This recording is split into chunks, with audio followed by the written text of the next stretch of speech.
आशा करता हूँ कि आप सब ठीक होंगे। कितने लोग ठीक है? सब ठीक है? आमीन आमीन हालेलुया। हालेलुया। अपने पड़ोसी की तरफ देखेंगे, अपने पड़ोसी की तरफ देखिए अच्छे से। उन्हें कहिए आप बहुत सुंदर लग रहे हो। बोलो बोलो, बहने बहनों से, भाई भाइयों से। अपने पड़ोसी की तरफ देखिए और कहिए आप बहुत सुंदर लग रहे हो। भाई आशीष भाई उधर बैठे हैं पीछे, उनको बोलो, अंकल को बोलो कि आप बहुत सुंदर लग रहे हो। सुनीता दीदी बोलिए, क्या आ गया? शर्मा क्यों रहे हो? आप तारीफ ही कर रहे हो किसी की। तारीफ करना बुरी बात नहीं है। देखिए सब एक दूसरे की तरफ और कहिए आप बहुत सुंदर लग रहे हो। Hallelujah hallelujah. अपने पड़ोसी की तरफ फिर से देखिए और कहिए आज के वचन को ध्यान से सुनिएगा। परमेश्वर आपसे बात करेगा, परमेश्वर आपसे बात करेगा। आमीन। कितने लोग विश्वास करते हैं? पर्सनली विश्वास करना है, किसी की तरफ देखकर अपना हाथ नहीं उठाना। आपको मेरी आवाज भारी भारी लग रही है कि ऐसी?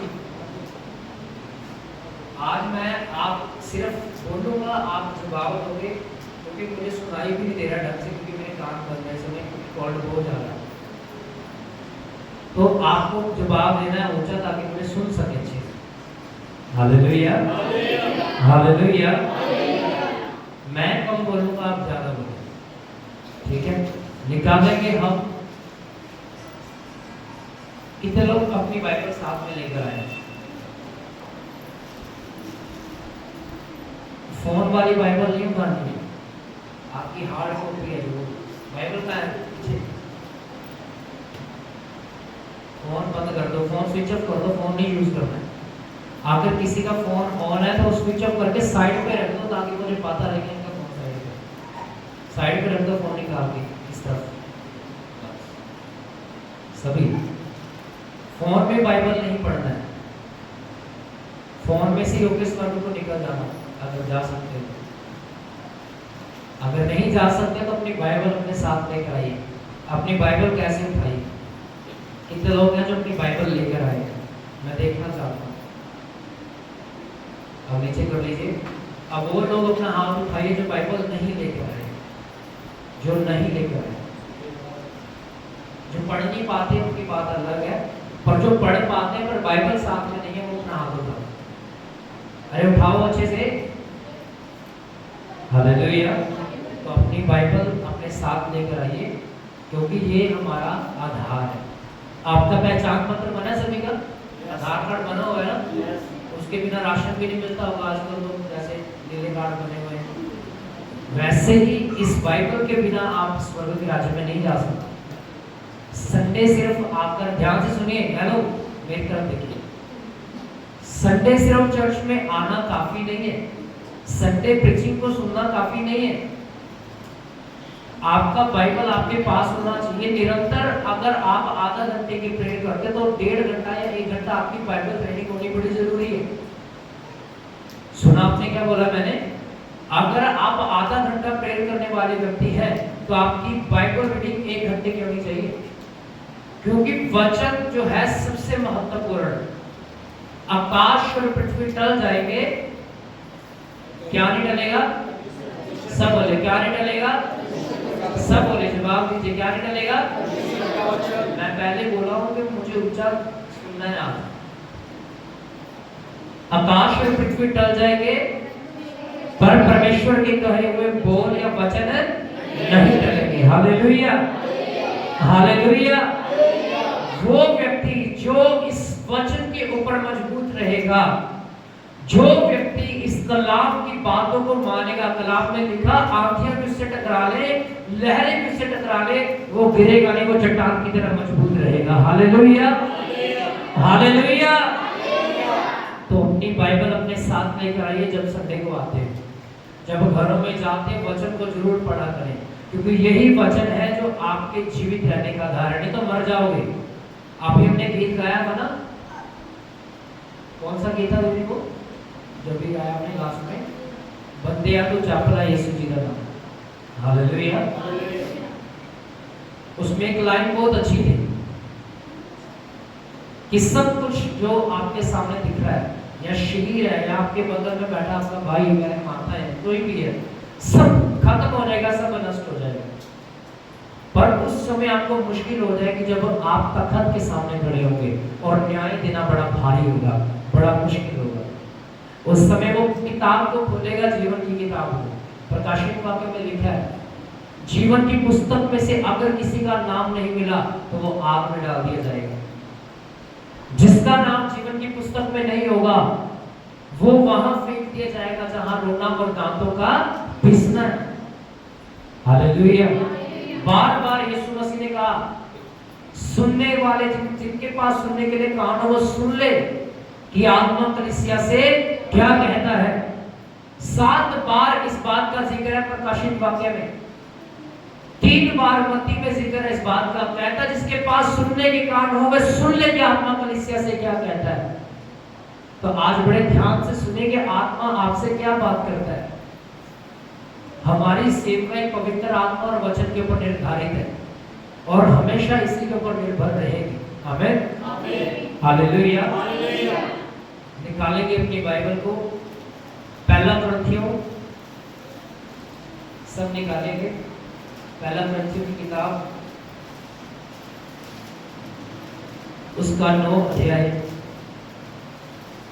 उसकी 14 आयत को पढ़ने से पहले अपनी आंखों को बंद करेंगे सभी इस आयत को पढ़ने से पहले अपनी आंखों को बंद करेंगे और परमेश्वर से कहेंगे प्रभु मैं सच में आज आपके वचन को समझना चाहता हूँ। बिना पवित्र आत्मा के आपके कलाम को समझना अधूरा है।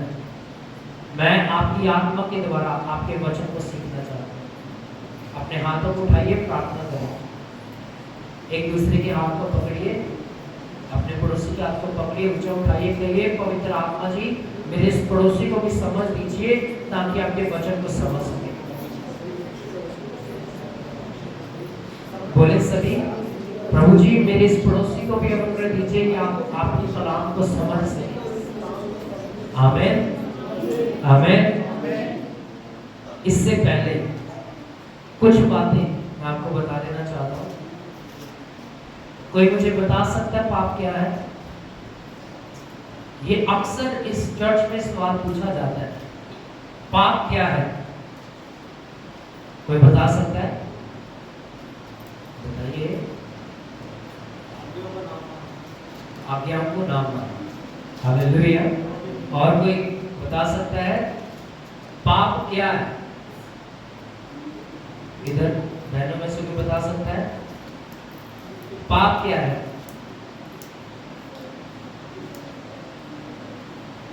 जैसे विवेक भाई ने बोला आज्ञा ना माना, अर्थात आज्ञा तोड़ देना क्या है?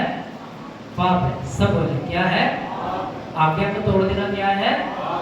अगर परमेश्वर के वचन में लिखा है तो गाली नहीं निकालनी, अगर गाली निकालते तो क्या कर रहे हैं? सब बोले क्या कर रहे हैं? अगर किसी के बीच में फूट डलवा रहे हैं, बाइबल में लिखा किसी के भी बीच में फूट नहीं डलवानी, अगर फूट डलवा रहे हैं तो क्या कर रहे हैं? सब बोले क्या कर रहे हैं? पाप कर रहे हैं। जब हम परमेश्वर की आज्ञा को नहीं मानते तो हम क्या करते हैं?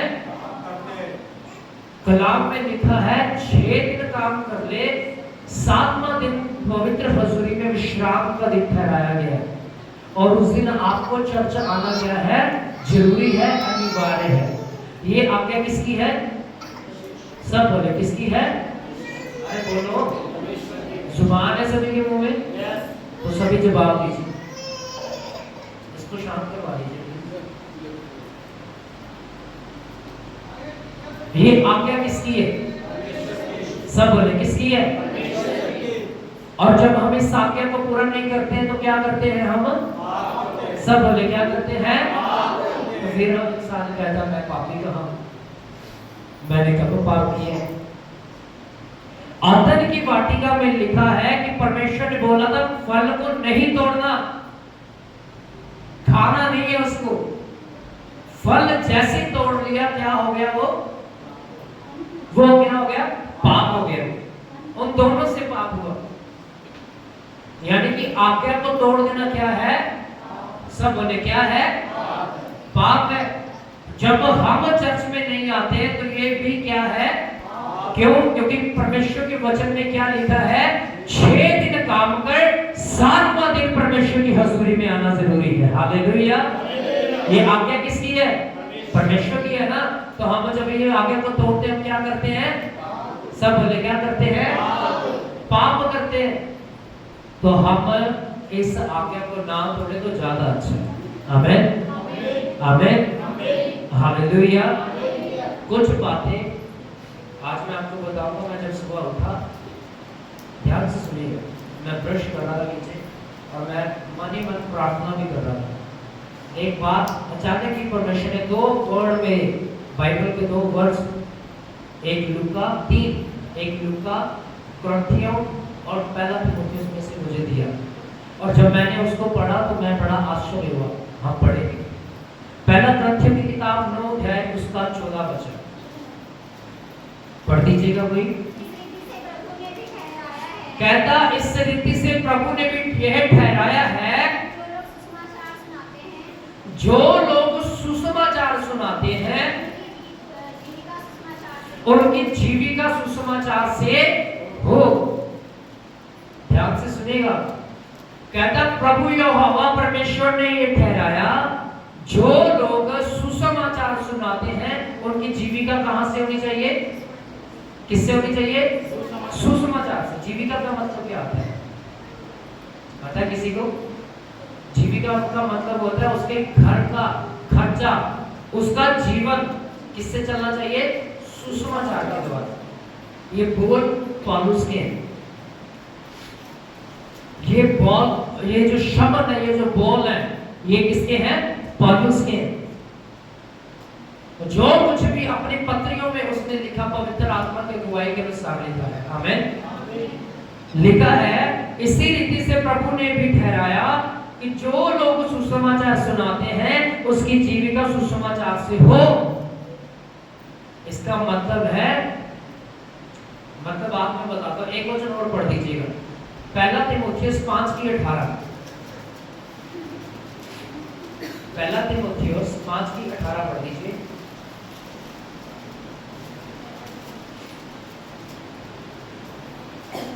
लिखा है क्योंकि पवित्र शास्त्र कहता है, काटने वाले बैल का मुंह ना बांधना, क्योंकि मजदूर अपनी मजदूरी का हकदार है।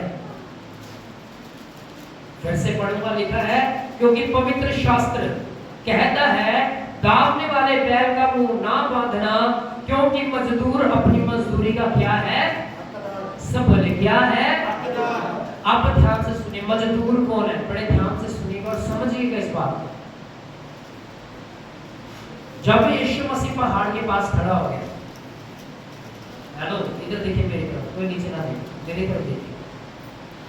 नहीं मिला तो बंद कर दीजिए, कोई बात नहीं, मैं पढ़ चुका हूं पहले। यीशु मसीह ने कहा अपने चेलों से, अपने पिता से प्रार्थना करो, अर्थात कहना मालिक से प्रार्थना करो कि मजदूरों को भेजे, क्योंकि खेत पक चुके हैं, मजदूर क्या है, कम है। सब बोले क्या कहा वहां पे, मालिक से या मालिक से बोले कि मजदूरों को भेज दे, क्योंकि पके हुए खेत बहुत है, काटने वाले कम है। अर्थात कि किसको भेज दे, मजदूरों को। बीते दिनों में एक प्रोफेटिक वर्ड इस चर्च से दिया गया था कि आने वाले दिनों में परमेश्वर जवानों को खड़ा करेगा अपने कामों के लिए, और वही जवान जो खड़े होंगे उन्हीं की गर्दनें काटी जाएंगी। ध्यान से सुनिए, उन्हीं की गर्दनें काटी जाएंगी, पर उनके गर्दन पे तलवार चलने से पहले वो अपना काम कर चुके होंगे। ऐसी आग उसने संसार में लगा दी होगी कि उनकी शहादत को देख के, उनकी कुर्बानी और साहस को देख के और युवा और जवान क्या हो जाएंगे, खड़े हो जाएंगे। Hallelujah, hallelujah.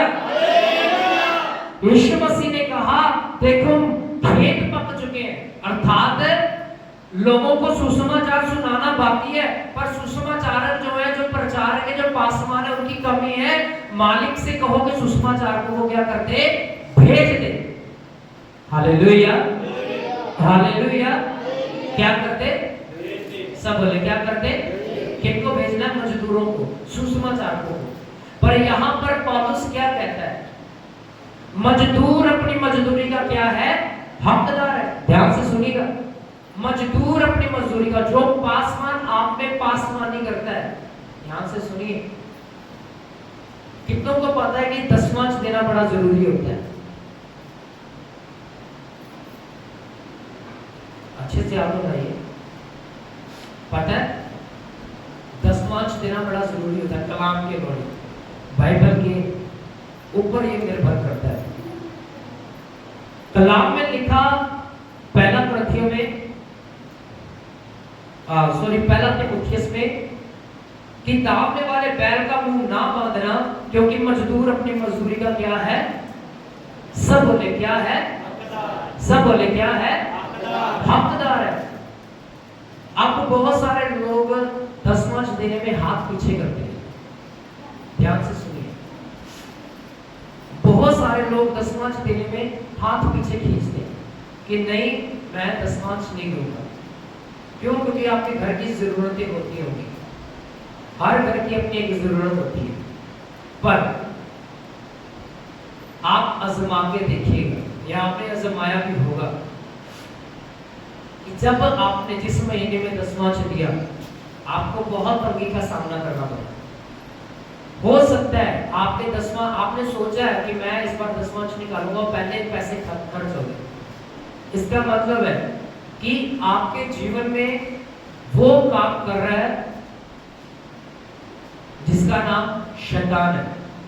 आपके जीवन में वो काम कर रहा है, वो दुष्ट आत्माएं काम कर रही है जो आपके पैसे को क्या कर रही है, चुरा रही है। आपने निर्णय लिया, आपने फैसला किया कि मैं दसवांश परमेश्वर की हजूरी में दूंगा, पर उसी महीने में आते आते वो पैसा आपके हाथ से निकल गया, खत्म हो गया, खर्च हो गया। परंतु जितनों ने उस तंगी का सामना किया, पूजा दीदी यहाँ पर नहीं है, सरन की मम्मी, उन्होंने बताया था, कहते मैंने ये ठान लिया था कि मैं दसवांश दूंगी, और जब दिया तो मुझे एक उससे बढ़कर जॉब जो है वो अच्छी मिल गई। पहले अगर मैं 12,000 में काम कर रही हूँ, आज मैं 16-17,000 में क्या कर रही हूँ, काम कर रही हूँ। जो दसवांश है, जो टाइट है आपका, वो आपके लिए बंद मार्गों को खोल देता है। बहुत सारे लोग पहले देते होंगे पर अब नहीं देते, अब वो उतना ही दबे भी होंगे। महसूस करके देखना इस चीज को, आप उतना दबे भी होंगे। अगर आपने 3 बार अपना हदिया दिया है परमेश्वर की हजूरी में, अगर आपने चौथे महीने 5वें महीने देना ही बंद कर दिया तो आपके ऊपर बर्डन आ गया होगा, आपने महसूस किया होगा। अगर नहीं किया तो आप सोच कर देखिएगा कि जब आप दसवांश निकालते थे तब आप कैसे थे, और जब आप नहीं निकालते तब तो कैसे। Hallelujah, hallelujah.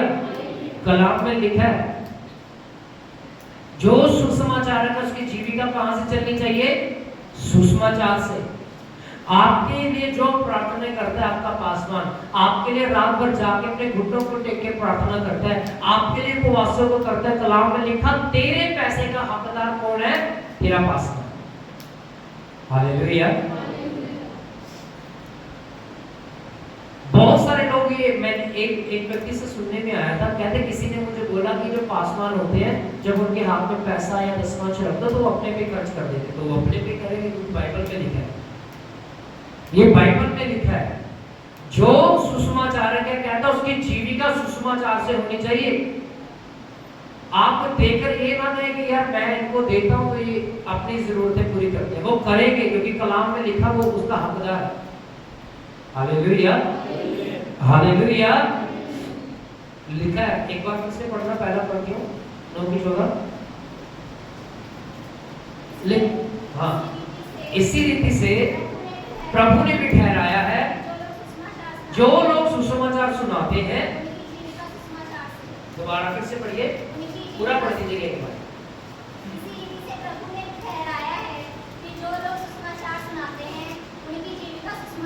कहता जो लोग सुसमाचार सुनाते हैं उनकी जीविका कहां से होनी चाहिए, किससे होनी चाहिए। भाई फोन अपना साइड पे रख दो, मैंने पहले बोला तो उठाना नहीं, फोन साइड में होने चाहिए।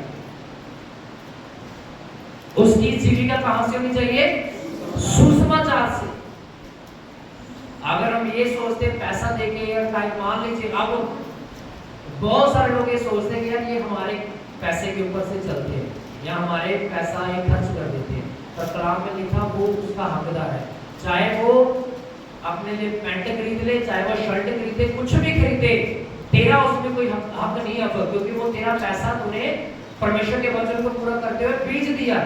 आपको उसका फल देना परमेश्वर का काम है।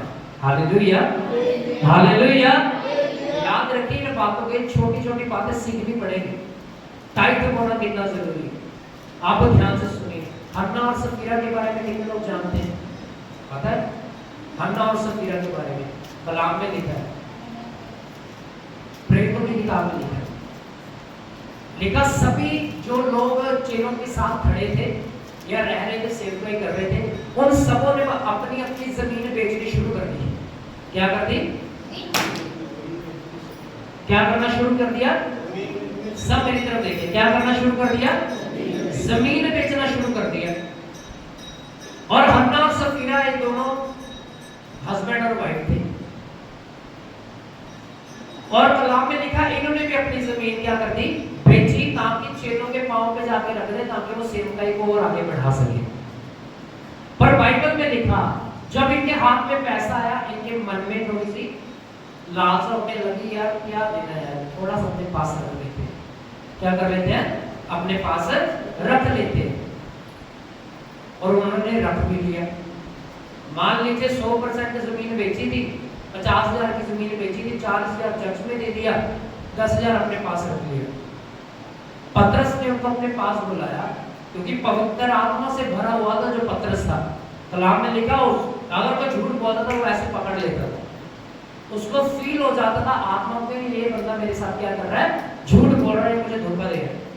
कलाम में लिखा उन्होंने 40,000 एग्जाम्पल पे तौर पे 40,000 दे दिया, 10,000 अपनी जेब में रख लिया।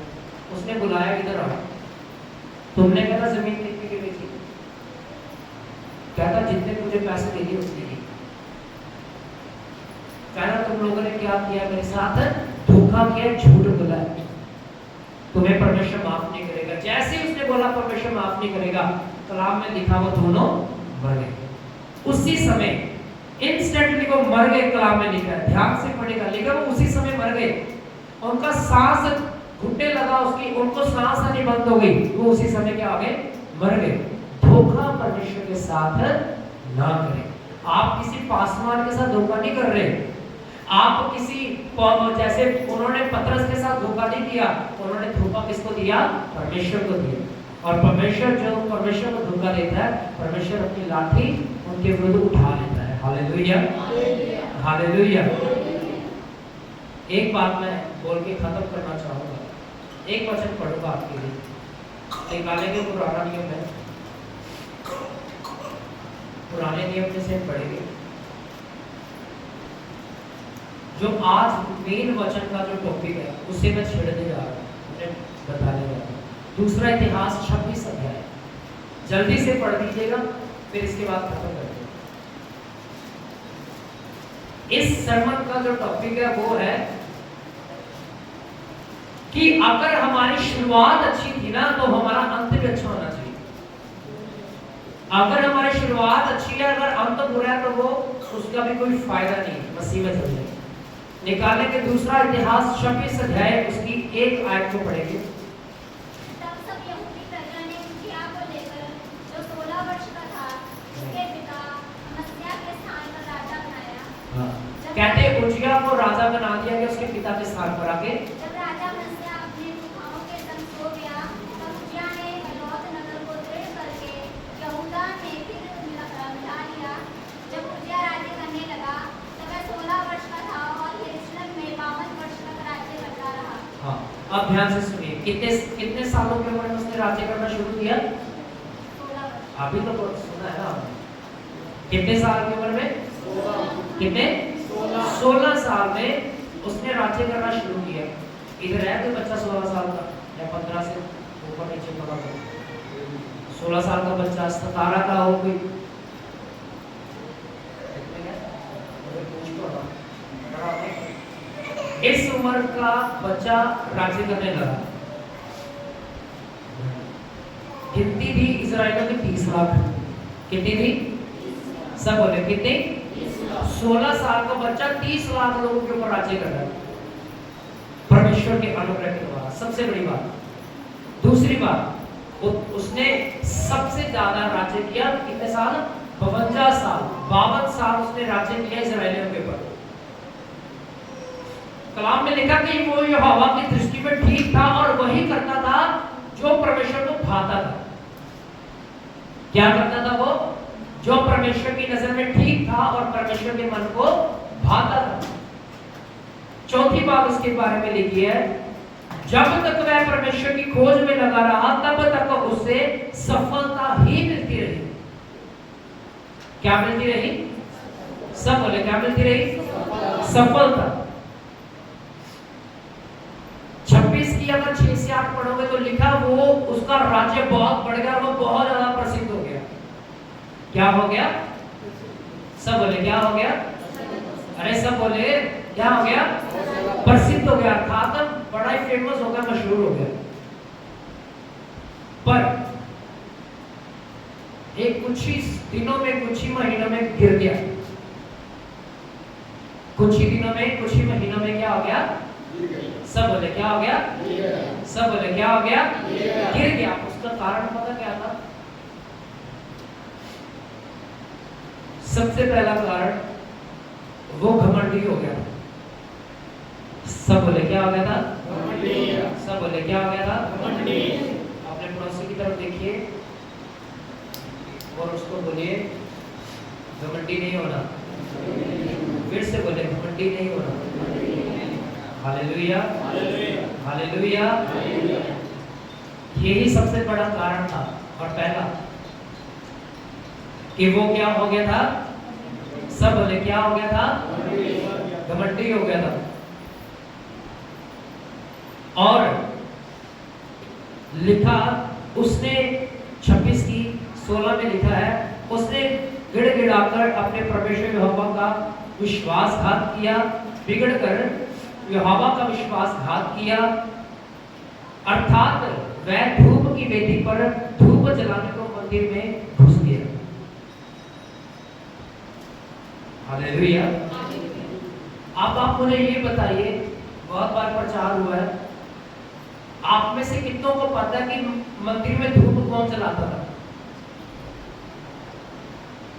यहाँ पवित्र स्थान में कौन जाता था? सब बोले कौन जाता था? सब बोले कौन जाता था? आज की भाषा में पासवान या पास्टर। 2 पासवान होते थे, एक निचले क्रम पर, एक ऊपरले क्रम पर। एक पवित्र स्थान में, एक महापवित्र स्थान में। जैसे हारून पवित्र स्थान में रहकर परमेश्वर की सेवा करता था और मूसा महापवित्र स्थान में जाके परमेश्वर की क्या करता था? सेवा करता था। अब इसकी ये दूसरी सबसे बड़ी गलती, ये खुद मंदिर में क्या हो गया? घुस गया ताकि जाके क्या करे? धूप जलाए। और अब ये काम इसका नहीं था, ये काम किसका था? पासवानों का, याजकों का काम था। आप इसके अंदर जब घमंड आ गया, जब इंसान के अंदर घमंड आता है, वो सोचता मैं ही सब कुछ, मैं ही कर सकता हूँ, मेरे बिना इसका गुजारा नहीं हो सकता, मेरे बिना ये कुछ नहीं कर सकते। हालेलुया। कलाम में लिखा इस व्यक्ति ने याजकों को क्या कर दिया? पीछे हटा के खुद याजकों की पदवी के अंदर घुस गया, यानी उस स्थान में घुस गया जहां महापवित्र स्थान कहलाया जाता है, जहां सिर्फ महायाजक जा सकता था। ये इसकी दूसरी बड़ी गलती। तीसरी गलती इसकी, इससे पहले कि हम गलती की ओर देखें, और आप में से कितने लोग जानते हैं कि घमंड और किसने किया था? सबसे पहले घमंड किस पे आया था? सब बोले किस पे आया था? सब बोले ऊंची बोले थोड़ा। अब सब बोले किस में? लूसीफर में। सब बोले किस में? लूसीफर में। क्या आ गया था? सब बोले क्या आया था? ये सारा बेड़ा गर्क उसी ने करके रखा है सभी का। ये घमंड जो है, ये वही घमंड है जो सभी में पैदा करता है। लूसीफर ही है जो सभी में घमंड पैदा करता है। तू बड़ा सुंदर है और दूसरे के पीछे जाने लग जाता है, तू काला है, मैं गोरा हूं, मैं तेरे से सुंदर हूं, मेरी आंखें बड़ी तीखी है, तेरी मोटी है, तेरे होंठ बड़े हैं, मेरे पतले नहीं, मैं कितनी सुंदर लगती है, कितना सुंदर लगता हूं। घमंड, जिस चीज के ऊपर आप घमंड करते हो परमेश्वर उसी के द्वारा आपको दंड देगा, याद रखिएगा, हमेशा लिख कर ले जाइए इस बात को। घमंड क्या था लूसीफर को कि मैं बड़ा प्रधान बन गया हूं, अब मैं इनके ऊपर राज्य करता हूं। परमेश्वर ने उसका घमंड तोड़ा, वो प्रधानगी तो छीनी और क्या कर दिया, जमीन पर गिरा दिया। हालेलुया। घमंडियों की जगह कहां पर है? सब बोले कहां पर है? जमीन पर। और परमेश्वर पटक देता है। कलाम में लिखा नीति वचन में परमेश्वर घमंडियों का क्या करता है? सब बोले विरोध करता और अभिमानियों का सामना करता है। Hallelujah, hallelujah.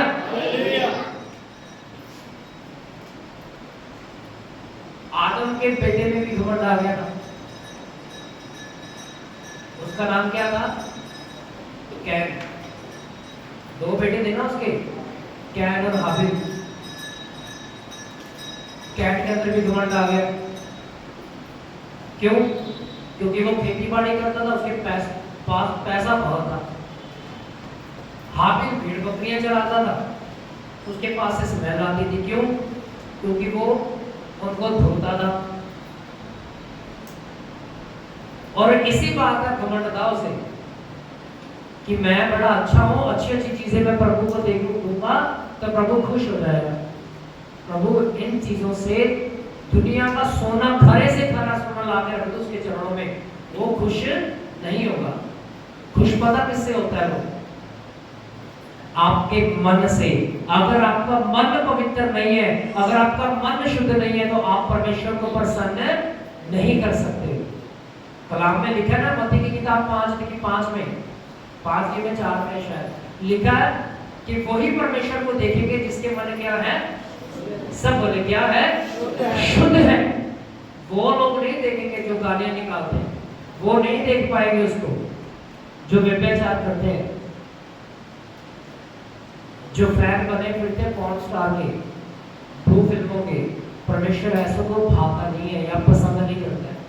Hallelujah, hallelujah. सबसे बड़ी गलती थी उसकी, उज्जिया की। शुरुआत तो बहुत अच्छी हुई उसकी, ऐसी बात नहीं है। पूरा कलाम लिखा, वो प्रसिद्ध हो गया, वो बड़ा फेमस हो गया। आप कितने लोग हैं जो आप में से सारे किसी प्रसिद्ध व्यक्ति को जानते हैं? मोदी को जानते हैं? कौन है मोदी? कितने लोग जानते हैं मोदी को? आप बताइए अच्छे से, अच्छे से आप बताइए। जानते हैं मोदी को? जानते हो ना? कौन है वो? हमारे देश के प्रेसिडेंट। उनका लोग उनको श्री श्री कहते हैं, श्री नहीं कहते, श्री श्री कहते हैं। श्री श्री प्रधानमंत्री नरेंद्र मोदी जी भी लगाते हैं साथ में। क्यों? क्योंकि वो रिस्पेक्टेड है, परमेश्वर ने उनको हमारे ऊपर ठहराया है। हालेलुया। मान लीजिए कि ये उज्जिया उस व्यक्ति की तरह प्रसिद्ध होगा जैसे आज मोदी है, और अगर वो गिरेगा, उससे कोई गलती होगी, सोशल मीडिया क्या करेगा? 4 बातें और लगा के क्या करेगा? बताएगा। बताएगा कि नहीं बताएगा? उस समय भी ऐसे लोग थे, सोशल मीडिया नहीं था, पर सोशल मीडिया को बनाने वाले लोग थे वहां पर। उन्होंने भी बड़ी बेइज्जती करी होगी उस बंदे की। शुरुआत तो बहुत अच्छी हुई, 16 साल की उम्र में राज्य पर बैठ गया, तख्त पर बैठ गया, 52 साल राज्य किया। पर जब घमंड आया, वो 52 साल का राज्य मिनटों में क्या हो गया? तहस नहस हो गया, गिर गया। किसके कारण? सब बोले किसके कारण? और घमंड क्या था कि मैं अब सबसे क्या हो गया हूँ? उत्तम हो गया हूँ। अब मुझे याजकों की जरूरत नहीं है, मैं खुद धूप जलाऊंगा जाके, खुद परमेश्वर की प्रस्तिश करूंगा। पर 5 सवालों को जो ठहराया गया है उससे, उसके आप ऊपर से क्या बोलते हैं उसको, निकल नहीं सकते। आप ये नहीं कह सकते कि मैं इसके बिना आगे बढ़ सकता हूँ, नहीं। ऐसा कभी नहीं हो सकता कि आप अपने पास वालों से बड़े हो जाएंगे, कद काठी में बड़े हो जाएंगे, इज्जत में, शोहरत में, गाड़ी कोठी बंगले में बड़े हो सकते हैं, पर उसके पास जो तजर्बा है, उसके पास जो अभिषेक है, उसके पास जो मसा है, उससे बड़े आप नहीं हो सकते। यीशु मसीह ने कहा शिष्य का गुरु के समान हो जाना काफी है, उससे बड़ा हो नहीं सकता। उसके जैसा बन सकता है पर उससे बढ़कर नहीं हो सकता, क्योंकि जो उस्ताद है वो उस्ताद ही रहता है। Hallelujah, hallelujah. तो याद रखिए, अगर आपकी शुरुआत अच्छी है मसीह यीशु में, आपका अंत भी अच्छा होना चाहिए। नहीं तो बड़ी बेइज्जती होगी, जब वो सिंहासन लगाएगा ना न्याय का, तो बड़ी बेइज्जती होगी। अगर आप प्रार्थना करने वाले व्यक्ति है ना, अगर आने वाले समय में जब आपका अंत हो रहा होगा या आप बुजुर्ग हो रहे होंगे, तब आपकी प्रार्थना का लेवल गिरता चला जाएगा, तब आपका मन भी नहीं करेगा प्रार्थना करने का। क्यों? क्योंकि हड्डियां कड़कड़ाएंगी, घुटनों में दर्द होगा, एड़ियां मुड़ेगी नहीं, घुटनों पर आ नहीं पाओगे। तब आपको क्या होगा? दुख होगा कि मैं प्रार्थना नहीं कर पा रहा। तब पछताने का फायदा नहीं है। ये समय है जवानी के समय में, आप सब जवान हो, कोई बुढ़ा नहीं है यहाँ पे, कोई बुजुर्ग नहीं है, सब जवान है यहाँ पर। आपकी हड्डियों में बल है, घंटों बिताओ परमेश्वर के साथ। आमीन, हालेलुया। घंटों बिताओ प्रार्थनाओं में, वचन को पढ़ने में, दीन बने रहो, नम्र बने रहो।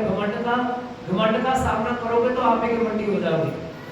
जो घमंडी है उनको छोड़ दो, उनके हाल पर छोड़ दो, परमेश्वर उनको खुद देख लेगा। Hallelujah, hallelujah. याद रखिए, अगर आपकी शुरुआत मसीह यीशु में अच्छी है ना, तो आपका अंत भी मसीह यीशु में क्या होना चाहिए? अच्छा होना चाहिए। एक छोटी सी स्टोरी बता के खत्म करूंगा, बाइबल बंद कर दीजिए। बाइबल में ना एक युक्ता नाम का व्यक्ति है। क्या नाम था? युक्ता। क्या नाम है उसका? युक्ता। कलाम में लिखा, परमेश्वर ने से चुन लिया अपनी महिमा के लिए। ध्यान से सुनिए। जब उसे चुन लिया परमेश्वर ने, कलाम में लिखा उसके अपने उसके बैरी बन गए। क्या बन गए? कौन बन गए? उसके अपने, उसके घर के लोग, उसी के जो साथ कुंड में रहते थे, यहाँ जो कुटुंबी थे, वो क्या बन गए? उसके बैरी बन गए। उन्होंने धक्के मार के उसको निकाल दिया। पर कलाम में लिखा वो बड़ा शूरवीर था। जब उन इस्राएलियों के एनिमीज ने, उनके दुश्मनों ने उनके ऊपर हमला किया, तब उसको उस व्यक्ति की याद है जिसका नाम था युक्ता। क्या नाम था? वो सारे जाते हैं उसके पास और कहते हैं, युक्ता तेरे हाथ पांव जोड़ते हैं, तू हमारा प्रधान बन जा, हमसे गलती होगी कि हमने तुझे निकाल दिया। उसने बोला, तब तो बड़े छाती चौड़ी करके कहते, चल निकल निकल। अगर आप परमेश्वर ने मुझे शूरवीर बना दिया, सामर्थ्य बना दिया, और अब तुम कहते हो कि हमारा प्रधान बन जा। पर कलाम में लिखा वो घमंडी नहीं था, वो बड़ा ही नम्र था। उसने उन व्यक्तियों के ऊपर तरस खातों के साथ चला गया। कलाम में लिखा उसने घुटने टेक के प्रार्थना करी कि प्रभु वाकई में ये जो मेरे सामने दुश्मन है बहुत ज्यादा है, बहुत बड़े हैं, पर तुझसे ज्यादा बड़े नहीं। मुझे विश्वास है तू मुझे फतेहमंद करेगा। ध्यान से सुनेगा। कलाम में लिखा उसने प्रार्थना करी, प्रभु हाँ मैं जानता हूं तू मुझे फतेहमंद करेगा, भले गिनती में ज्यादा है। पर उसने एक वाचा बांधी परमेश्वर के साथ, और वो वाचा थी कि प्रभु जब मैं जीत कर वापस अपने घर में जाऊंगा, जो कोई मुझे मेरे द्वार पर खड़ा पहले मिलेगा मैं उसे खत्म कर दूंगा, वो भले मेरे परिवार का क्यों ना हो, मैं उसे तेरे सामने मेल बलि करके चढ़ाऊंगा। युद्ध जीत के आया। उसकी एकलौती पुत्री थी, एकलौती लड़की थी उसकी। लिखा वो युद्ध का मैदान जब जीत कर आया, उसकी बेटी खुश होकर आई बाहर के, मेरे फादर साहब, मेरे पिता वो है जीत कर आया। कहते हे मेरे पिता तू धन्य है, तो कितना सामर्थ्य परमेश्वर ने कितना बल दिया। वो इधर अपने कपड़े फाड़ने लग गया, तो तू मेरे सामने क्यों आ गई? वो उधर आनंद मना रही है, इधर शोक मना रहा है। अब वो कहती कि रो क्यों रहा है, कपड़े क्यों फाड़ रहा है अपने? कहता मैंने परमेश्वर से वायदा किया था कि जो कोई मेरे सामने आएगा ना, पहले जब मैं युद्ध जीत कर आऊंगा तब मैं उसे तेरे सामने रख दूंगा। तो उसने बोला ठीक है, इसमें क्या दिक्कत है, तूने वायदा किया परमेश्वर के साथ तो वायदे को पूरा कर। उसने बोला इससे पहले कि तू मुझे मेल बलि करके चढ़ाए तो मुझे सिर्फ 2 महीने की मोहलत दे दे। कितने महीने की? कलाम में लिखा वो पहाड़ों पर चले गई।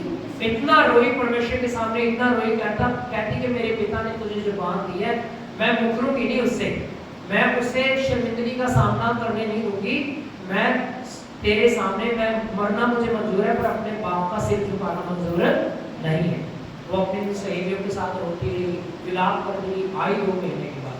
अगर कोई और होगा 2 महीने के छोड़ो, आते नहीं जिंदगी भर वापस मरने के डर से। होता कि नहीं होता?